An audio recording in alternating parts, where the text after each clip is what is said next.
Hello, and hello everybody, welcome to another Battlegrounds Patch Analysis video. Today we have got, wow, a lot of updates. So it might be a long video because I do want to go as in depth as I possibly can. Also don't want to keep you guys whole days waiting, so I will also make it as short as possible while being as in depth as possible. So let's start off with a quick summary for those of you that just want to watch a minute and pop off. 4 new heroes, elementals in the Battlegrounds, 1 neutral minion, Micro Mummy is being reintroduced, and there is a full rating reset happening. That is the TLDR. There's a lot more details to cover, but if you don't have time for them, good job. If you do have time for them and you have less time for them, of course you can always watch the video at 2 times speed, or come have a chill time with me. Let's get into these elementals, because there are, I think, 16 new ones, but we're going to start one at a time with the first tier 1 elemental, which is Sellemental. So Sellemental, honestly, the best named minion in the Battlegrounds ever. It is a tier 1 elemental with 2/2 in stats and the text, when you sell this, add a 2/2 elemental to your hand. Now, I don't know if you guys have picked up on why the name's so amazing yet. If you haven't, I'm just going to point it out.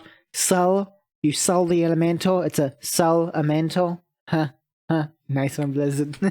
Good job. Anyway, this is essentially a token minion, except that you don't get 2 minions on the board, which at a face value, especially turn 1, is a lot weaker than something like a Murloc Tidehunter or an Alley Cat. But with the way elementals synergize, I think you could see this staying relevant for longer in the game. It's one of those tier 1 minions that I think you might be buying even on turn 10, and also it's not a weak turn 1 buy. It does have 2/2 in stats. It's gonna win some fights, not every fight. 2/3s are gonna beat it, 2/4s are gonna beat it, and it will be beaten out by, for example, the Tidehunter. It's still a strong pick, especially considering you do get that extra token gold, which is always nice to have on 5 gold when you sell 1, buy 2. I think it's pretty good. And it falls into, you're going to see these categories coming soon, but it falls into the card generation elemental category. There are 2 main categories. That's the first one, and they kind of work very well together. The next minion doesn't actually fall into either of those categories, but it's still interesting. It is also a tier 1 with 1/3 in stats elemental called Refreshing Anomaly. And you can kind of think of this guy as like a micro Noz. As he has a battle cry, your next refresh costs 0. Now, based on the way this is worded, I think it is safe to assume that this will carry over the turns. So if you buy this turn 1, level turn 2, don't find any tier 2s turn 3, you still get a free refresh. You have time to hunt for better cards. Or even better, on turn 5, you can level to 3 and then roll, because then you can get a tier 3 on turn 5. That's a nice power spike around about there. So that is quite nice.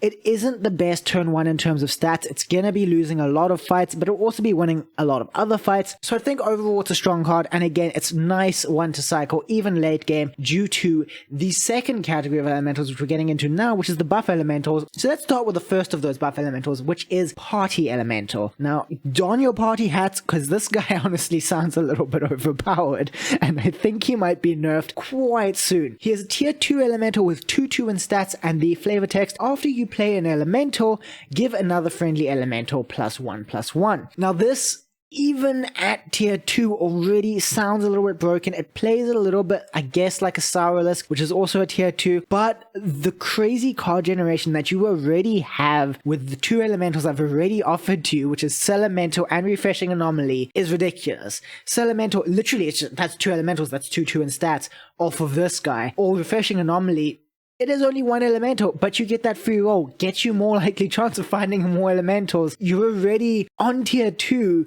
getting cards that really can encourage an elemental build throughout the whole game. And to go more into this crazy early and mid-game elemental potential, we have the next minion, which is Molten Rock, which is also a tier 2 elemental with 2/3 in the stats this time. This guy is a taunt minion with the text, after you play an elemental, gain +1 health.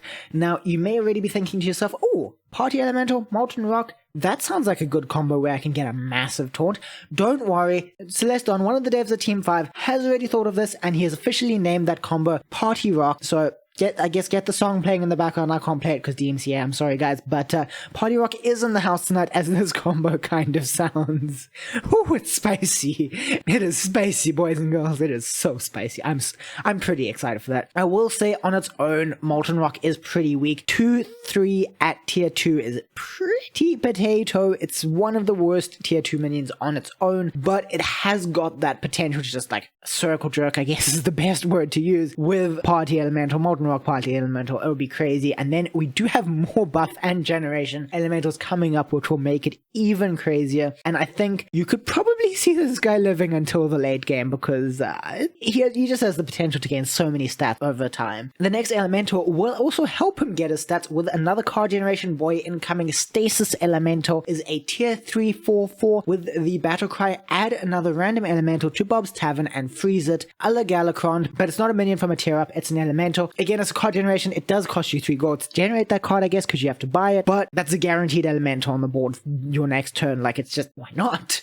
This kind of continues in that card generation elemental pattern, which I really like. It really makes the build very consistent. And then with the buff elementals, it also adds stats, so you have a decent win rate, plus the consistency. I think it's already just at tier 3. It's a nice consistent way that if you're really having a bad game, I think if you can find a few of these guys to work together, you could at least redeem yourself into tier 4. Kind of like the Cobalt meta without being as toxic and stupid though. Next we have Arcane Assistant, which is another tier 3 elemental. This guy a 3/2, pretty poor stats you might be thinking. His battle cry is give your other elementals +1/+1, so yeah, stats are potato, because it's your generic tribe specific buff, which is battle cry buff everything. Like, most tribes have one of these guys. It very much fits in line with the idea of Crystal Weaver. What does seem a little bit strong here is that it does have the elemental text, because it's kind of a pattern where buffs don't have the text of their tribe, Murlocs being an exception, but Crystal Weaver is a neutral, Vermin Sensei is a neutral. Like, generally they seem to be neutral, or they play into the archetype slightly differently. This guy's just straight up an elemental, and I think it might give a little bit more stats than I think is balanced for tier 3, but we'll see how it goes. It's not super overpowered, so it might be fine. It just makes Crystal Weaver feel a little bit more disappointing than it already felt, but I guess it's not super overpowered. Next up we have the first elemental that actually doesn't feel like it fits into the 2 categories I mentioned. Refreshing Anomaly never really super felt like it did, but it also somewhat does. This guy just straight up doesn't fit into the 2 categories. It's Crackling Cyclone, a tier 3 elemental with 4/1 in stats and the text of Divine Shield Wind Fury. That is a pretty good combo, but I don't know how strong this guy's gonna be in an elemental build, just because you could have already at this point a board full of buff slots. Every slot on your board could be buff slots and be strong, and I don't really see much potential for a minion that just doesn't affect the rest of your board, I guess. It's a very strong and very nice first attacker though. I do think it is probably one of the best Menagerie elementals though. You can get it early, which is generally you want to be building up a Menagerie board from as early as possible, so that fits nicely. And then Divine Shield Wind Fury is just a nice combination to have, at least until you can get an Amalgadon to fit into your Menagerie board a bit better. I think it sounds good for Menagerie. It doesn't really feel much like an elemental, it's more of a Menagerie one. Hey, seems half decent. Also worth noting, it does gain Mega Wind Fury when you golden it. Does seem a little bit underwhelming, but if you can get stats on it, it stops being underwhelming, because it can possibly survive 4 attacks. Possibly. Hopefully. We don't know. Speaking of Mega Wind Fury, Whirlwind Tempest, our next elemental, gives your minions with Wind Fury Mega Wind Fury. He is a tier 4 elemental with 4/1 stats, and people are so excited for him based on what I've seen. I'm not. I'm gonna change my tone here. I'm not excited for this minion. It sounds really good at a glance, but how often does your minion with Wind Fury survive 2 attacks? Let alone 4. How is your minion gonna survive 4 straight attacks in a meta where poison is also quite important? It doesn't sound very good on its own. I will say it could be a really good tech card if you're against a build where multiple zaps could really make a lot of sense, or if you have a really buffed up Amalgadon, or, and we'll get into this, if you're playing Alakir the Windlord. But overall, I think this guy's a little bit of an underwhelming minion. He is, I guess, a tech card, but it's such a niche tech card. I love my tech cards, but this guy has just got me a little bit, yeah. I'm hoping for the best. Maybe I'll be proven wrong. Maybe the majority will win this out and prove me wrong. I kind of hope they will, because I always just want to believe that every card in this game is going to be amazing, because I just love this game so much. Speaking of loving this game, I do actually kind of love the next elemental, even though it also doesn't fit into the buff or card generation category, and it is Wildfire Elemental, a tier 4 elemental with 7/3 in stats. That is the biggest stats we've seen so far. I guess it's a tier 4. Maybe checks out. It has the text, after this attacks and kills a minion, deal excess damage to a random adjacent adjacent minion. Now this text I think makes it okay actually that it doesn't give anything else stats, because it is what you're going to want your stats to end up landing on. Could either be a Divine Shield popper because it hits two things, kind of like a cleave if it overkills. If it doesn't overkill, it kind of sucks, but if it overkills you have the potential to kill multiple minions. Just note that this doesn't actually use the overkill text though, so you're not going to see it rolling. It's going to hit 2 minions maximum, 3 at golden, but it is just a nice thing to stack attack on. It can give you a huge nuke. It just is nullified by a big Divine Shield build. If it's hitting a Divine Shield, you're kind of feeling potato. Also doesn't deal so well with high health builds. It is situational, but it really could be a Token Slayer or something like that. Just think of using it kind of like Herald of Flame. Herald of Flame is a little bit stronger once it gets buffs. This is more buffed at base stat and easier to buff, so I think we're just gonna have to see how this guy plays out. I think it sounds really fun. I don't know if it's so strong, but it's fun, and in a game where no one's really going Divine Shield, it's a great opportunity to just nuke someone, basically. Next up, we have Deadly Spore, which I've seen a lot of people on Twitter and Reddit making a mistake about. This guy is not an elemental. He is a tier 4 neutral with 1/1 in stats and poisonous. I'm a little bit underwhelmed. It basically exists to nerf Jandas and as a tech card against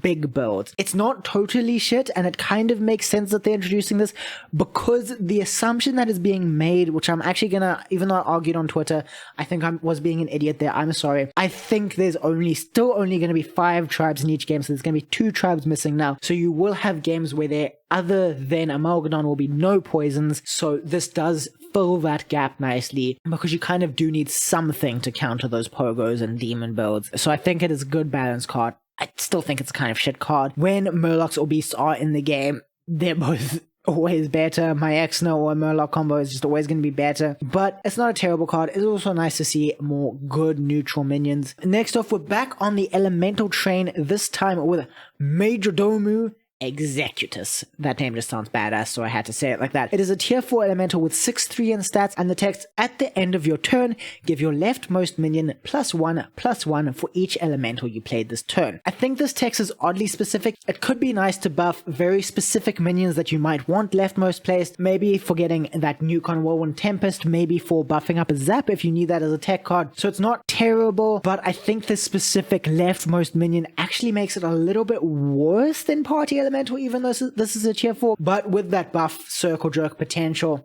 why not have both? And you'll get into this later, but it's also a nice encouragement for Alakir, the Windlord, to go elementals. I don't think that's going to be his strongest build. That's latest problem, but at least he will be viable with these.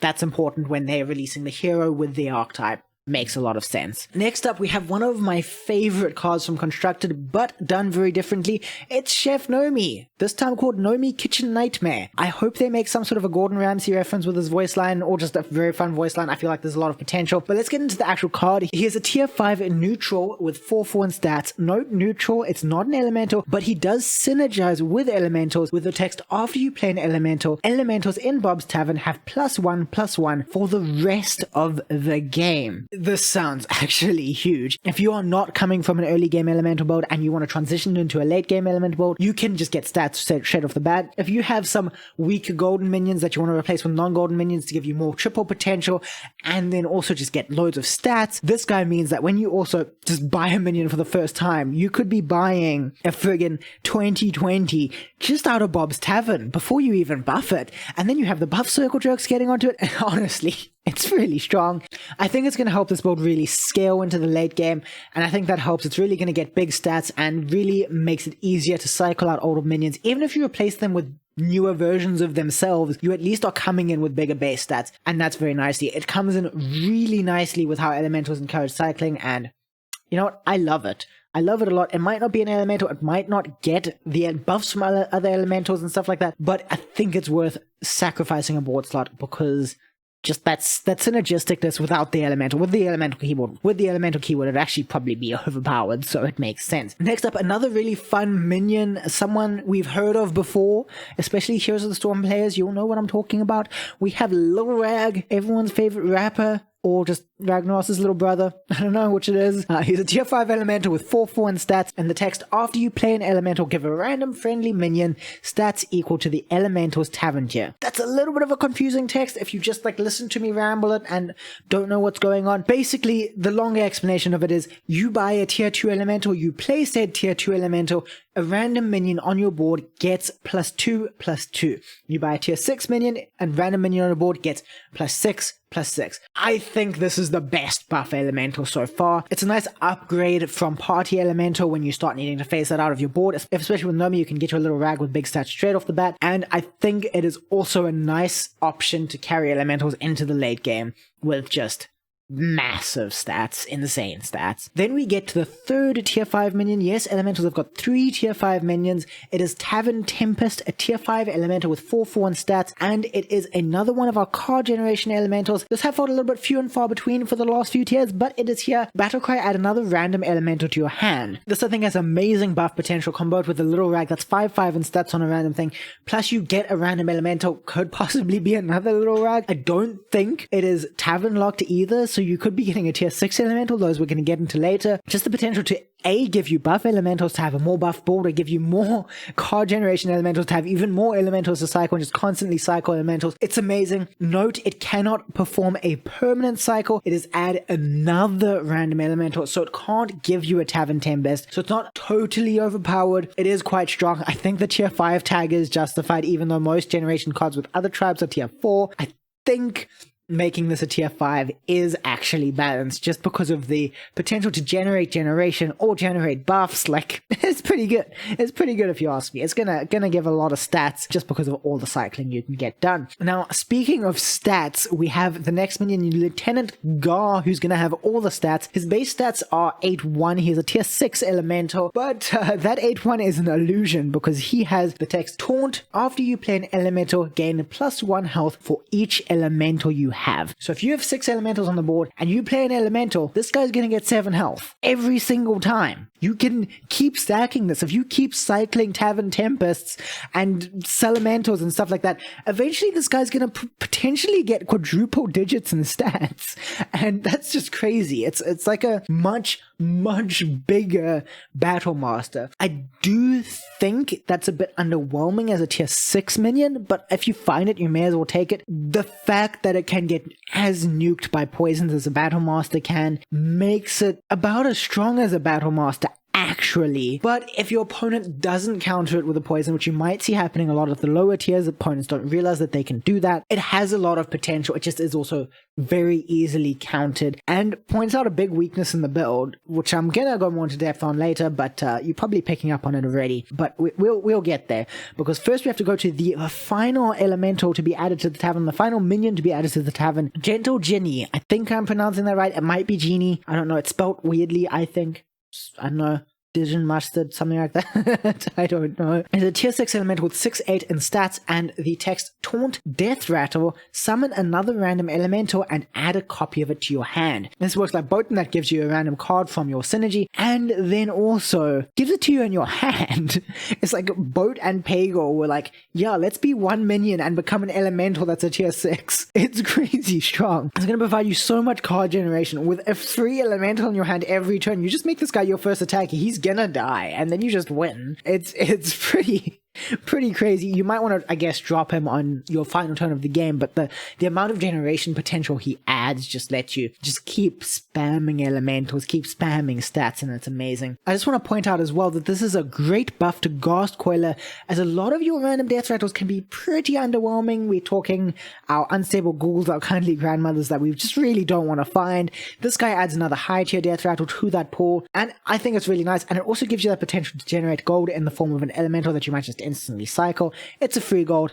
Gotta love it. It's pretty strong. It's actually maybe a little bit crazily strong, but we have been seeing a trend lately of tier 6 minions getting stronger and stronger, with a Majordomo being as strong as it is. Hopefully some of the other tier 6 minions are going to get a little bit of a buff, because it does make things like Great Wolf and Kalagos feel a little bit underwhelming when minions like a Majordomo and Bloat and Gentle Djinni are just so strong. But we'll see how it goes. Now that we've got all of those minions out of the way, I do want to give my brief thoughts on elementals. I said I would be coming to a few weaknesses and strengths with time, so let's get into it. I think elementals are a crazily strong build. You could get so many stats, do so much damage so early in the game, and this could potentially skyrocket it to, on a pure stats basis, be one of the best tribes in the game very, very quickly. But despite how strong it seems at a glance, I don't think it's overpowered. I think it's very well balanced, because I think you can be getting very easy 4th places with this, but one guy going Murlocs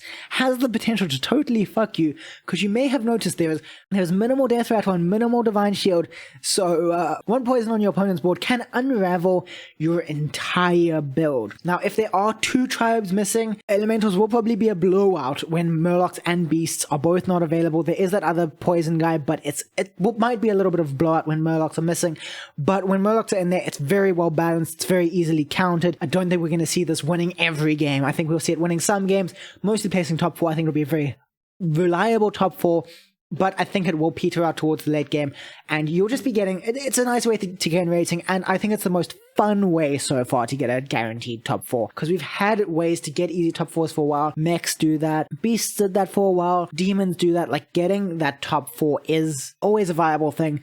I never do that because it seems unfun, but I think elementals make that just a little bit more fun than chasing top 4s was before. I'm probably still going to chase wins. Wins are fun, but maybe I can try and chase wins with elementals. We'll see how it goes, but I do think they're going to struggle in the end game. I think this is the most balanced tribe release we've seen to date, even more balanced than dragons, which honestly worked really well the day they were released. But that is elementals. Let's get into the heroes that work with elementals, because there's 4 of them.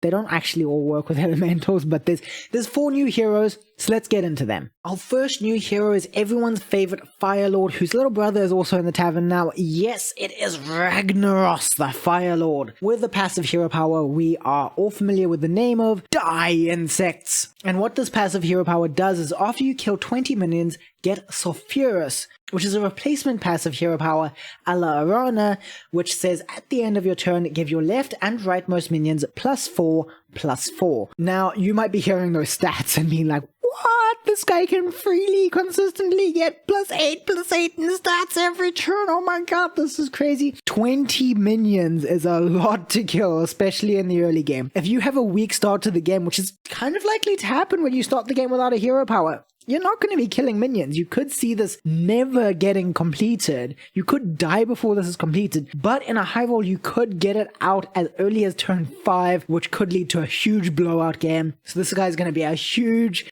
discrepancy between first and last place. I think he's a trash tier hero that will see a massive pick rate, because I think we're all going to be like, yeah, I might lose this game, but I'm going to have so much fun being Ragnaros. So I think overall, really fun hero, really weak hero. Could work really well with mech builds, I think. I think that's going to be his niche. You could get such a big deflector bot that just keeps getting refreshed. It actually sounds insane. It just is the difficulty to get this hero power out means it's first or last. If you don't get the hero power out, you lose. If you get the hero power out, you win. That's it. That's the story. You just have to hope that you can live to like turn 10, because scary shit, man. It's going to be a snowball, though. It's going to be a massive snowball. Avalanche incoming. Speaking of avalanches, that is literally the name of the hero power of our next hero, Chenvaala. His passive hero power, I already gave you guys the name, but I'll say it again, Avalanche. This guy says, after you play 3 elementals, reduce the cost of upgrading Bob's Tavern by 2. Now, this is our obligatory tribe-specific hero that every tribe, except beasts, kind of has, and makes a really nice use of the elemental tendency towards cycling minions, and also very strong buff potential with the higher tier minions, and it could really encourage very aggressive leveling, but I don't know if it's enough, because a high roll could see tier 5 as early as tier 7, but a low roll could see normal leveling, actually, because you basically don't have a hero power if you don't find elementals. And to be honest, a turn 7 tier 5 is the average power player of a power leveling hero, so it's not above average in that way, and it's below average in consistency. I think it makes him generally somewhat underwhelming. Maybe it could be a nice way to conserve gold in a slow level. Maybe I'm missing something here, but I think we're of showing this guy that tier 4 is this way, Chenvaala. Just through the door to your left. Speaking of tier 4, I think that's where the party's at this patch, because Rakanish, the next new hero, I think also lands himself there with his 2-cost hero power, Tavern Lighting, with the text, give a random friendly minion stats equal to your Tavern tier. Now, this guy does sound strong because it could get you a lot of stats in the late game and a noticeable but not huge amount of stats in the early game. He's unfortunately stuck in that awkward place that 2-cost hero powers just do put a hero in. It's just generally better to try and find a better minion by cycling something or by rolling. So it just is a bit underwhelming. If we look at the other examples of tier 2 hero powers in the past, Lich King was super weak until they made it a 0 cost, and the same goes for Reno, and also we have Edwin, who does the same thing for 1 cost. Slightly different because it's based off of buying minions, but basically does the same thing, and it's stronger in the early game. Welcome to the duplicate hero gang. Welcome to the tier 4 gang, Rakanish. I'm sorry. And then also, on top of that, I almost forgot to mention this. Thanks to Moo for reminding me while she's sitting here next to me, helping me out. It triggers on a random target, so it's not even targeted like Edwin. Like, it's really weak. It's weaker than Edwin. It's gonna be inconsistent, random. No. I'm sorry, Blizzard, you missed the mark on this guy. I don't think he's gonna be strong. Maybe I'm wrong. I hope I'm wrong. I want to believe that things are going to be good, but Rakanish is not looking so bright. I think his flame might be going out, which is a bad thing because he's literally a flame. Ish. Now, next hero, because I said they were 4, is Al-Akir the Windlord. Another very recognizable name to constructed players. He has the passive hero power like swatting insects. It's just called swatting insects, but I had to try and do the voice line my best I could. His hero power says that at the start of the combat, give your leftmost minion Wind Fury, Divine Shield, and Taunt. And I have to say, finally a decent new hero. It kind of works similarly to how Lich King worked at first, but I think it's a little bit stronger than that because the keywords here are just a little bit stronger than Reborn when you have 3 of them to go together. The Taunt maybe is a little bit of a nerf because if you've got something with Wind Fury, you don't want it to have Taunt, but the Divine Shield does save it a little bit there. First attack is going to make a big difference, especially if your first attacker is a low health minion, but even just getting that Wind Fury 50% of the time is still really strong, especially when you could combine it with builds that really advantage from having the first attack, such as Macaw builds or Pirate builds. Actually, just Macaw builds. I think this guy's gonna totally break Macaw beasts because you can get a golden Macaw to attack twice straight away at the start of your combat without your opponent attacking between. That's just a lot of stats on your beasts, man. It's kind of scary. And then you have a taunt beast. You never know which beast to taunt. Oh, it's your Macaw now because it just gets taunt by default. That's nice. I don't think this guy is crazily strong, as excited as I am about him. I'm excited about him because I fucking love beasts, but I think he could find his way to tier 2. Maybe tier 4 if he's more exciting than I even think, but I think tier 2, he's probably going to start a bit weaker until people figure out how to play him, but he can't be weak as a whole because that hero power, even if you don't have anything synergistic, Divine Shield in the early game is strong. Wind Fury in the early game is strong. I don't think you're going to be losing your combats for the first at least 6 turns because of this hero power, unless you do some really stupid shit. So I think you could easily get 4th place at least most games that you play with him, and I think that strong early game fits him into a category of just strong heroes, because strong early game means you survive late, means you're strong overall, means you can transition into a late game build very easily. I think he's going to be a very, very reliably good hero, and at the weakest, he's going to be tier 3. If I'm really wrong with him, he'll be tier 3. He literally cannot make it to tier 4 with this hero power. I'm really excited. I'm so sad that the other 3 heroes are probably tier 4s, but this guy kind of makes it up because he really sounds fun. Now, I do want to say something that I say literally every time Blizzard releases a new hero. Why are you releasing heroes and not getting rid of them? They are so many essentially duplicate heroes. Just look at, in this patch, we have Rakanish and Edwin just stepping on each other's toes. The hero pool is so bloated now that the chances of you not finding a hero you like are just getting higher and higher all the time, and the chances of you just getting fucked by a selection of 4 really weak heroes is also just higher and higher, and it's more potential for low rolls all the time, more potential for high rolls because maybe you're the only person in a lobby that gets a good hero because everyone else just gets a little bit screwed. I don't like this RNG factor that it makes for. I'd rather If everyone in the game has a Tavern Pass, every hero available should be available that game, especially with all these duplicate heroes. Blizzard, just remove some heroes, please. It's not even like it's a lot of work. I'm not asking you to add content. I'm asking you to remove content. Blizzard, just please. Sorry for sounding like a stuck record. I know I say this every single video. Next, we have a change that I'm actually pretty excited for. Some people, especially those very highly rated, might be a little bit less excited for it,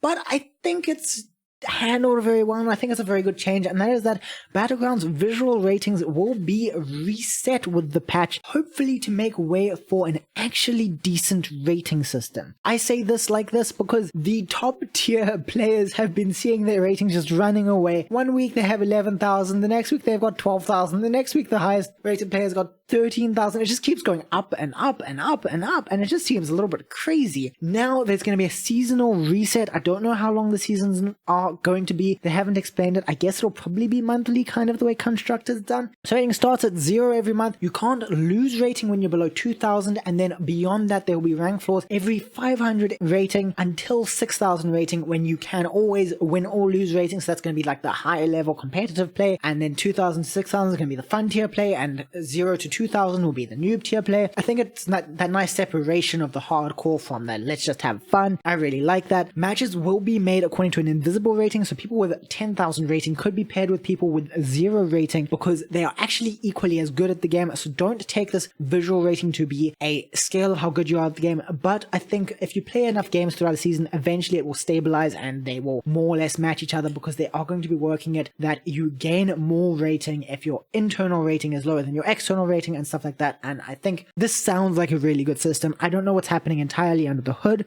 so I don't know how much the internal rating might run away like the old rating did, but hopefully we won't have runaway ratings, and it's something to be excited for, and I'm excited that hopefully they've handled it well. Now, last and actually least, we have the last change in these patch notes, which is Micro Mummy is finally gonna be released. I kind of just glossed over this guy in the intro to the video, but he is a tier 1, 1/2 with Reborn, and at the end of your turn, give another random friendly minion +1 attack. That is what he does. In my last patch notes analysis video, I did talk more about him, so check out that if you want to know more about my thoughts on him. I'm not gonna cover him entirely now because he's not an entirely new minion. He's just been fixed because he had a lot of bugs to do with him. It's finally sorted. He's going to be in the tier 1 minion pool. I like him. I'm glad he's finally coming. I think everyone's been a little bit excited to see him. But yeah, that's all the changes. I would say that this is quite a nice patch. It's a big patch. It's going to generate a lot of fun and excitement. I don't think anything about this is particularly broken. Sad that we didn't see a Jandis nerf, but if 2 tribes are being excluded, we might just see less games where she blows out as pogos. This patch gives us so many toys to play with in the form of this new tribe with elementals and 4 new heroes. Even if 3 of them are underwhelming, that's just always a fun thing to have, and I think this patch is going to be well balanced, fun, and most importantly just going to have so much excitement for the first few weeks that we're guaranteed fun for at least 2 weeks. And then if the meta is as good and stable as I think it's going to be, I think we could just be having a lot of fun for a long time, at the very least until the next patch, which could just like continue the fun. We could just have so much fun forever. I'm pretty excited. I cannot wait to give elementals a go. I cannot wait to try Alakir and Ragnaros, Chenvaala and Rakanish. I'm also somewhat keen to try, maybe a little bit less so Rakanish, but I'm definitely keen to give Chenvaala a go, see if I am wrong about how they should be played. We'll see how it goes, but I think everyone is going to have so much fun in the next coming weeks. If you want to have fun outside of playing the game, you can also come and watch the game, because I do stream the Hearthstone Battlegrounds over on my Twitch, twitch.tv/JackDondy 3 times a week, Monday, Wednesday, and Friday. Sometimes I play other things, but most of the time I do Hearthstone Battlegrounds, so come check that out. If you enjoyed this video, that is a great place to pop into next. Also, join my Discord if you want to talk about this. Also, bring up conversations with me on Twitter. I will respond to basically everything you tag me in, and I'm always keen for some interesting conversations. All the links to those sort of things and more useful links will be in the description down below, so have a look down there. And just generally, thank you very much for watching, guys.